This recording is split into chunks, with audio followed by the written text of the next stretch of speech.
I'm just going to ask you straight up, do we have any first century accounts of Jesus? We don't. So, yes, we do have first century accounts of Jesus. Now, we do have Paul, we have the Gospels. Now, if you don't like those, I guess we can kind of push them aside, but there's really no reason to do that. Because the idea that just since they're Christian texts, we have to ignore them really makes no sense. We wouldn't do this with any other type of text, so why do we special plead here? But let's, for the moment, let's just do that. Let's push aside the books that are in the New Testament.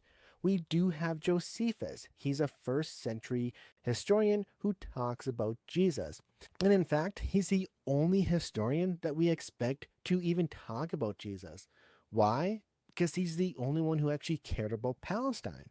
If you look at this geographical area in the first century, no one talks about it. No one cares about this Palestinian area because it's kind of just a backwater area.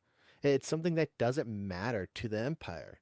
So, in fact, we really don't have a lot of first century writings at all when it comes to Palestine. But the one person, the one historian that we would expect to have something, Josephus, does in fact talk about Jesus.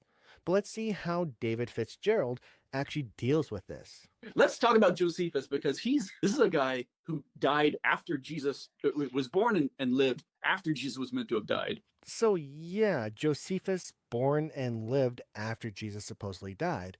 But do you know who was living at the same time as Josephus?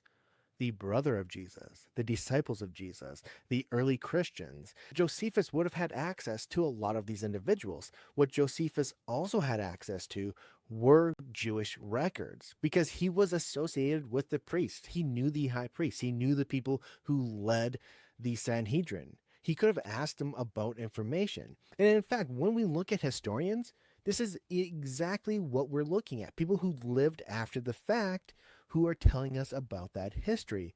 So why is it a problem here? Well, because mythicists like this want to ignore everything that history tells us in order to come to their conclusion. Because if they actually looked at this as a historian would, they would not come to the same conclusion that they have.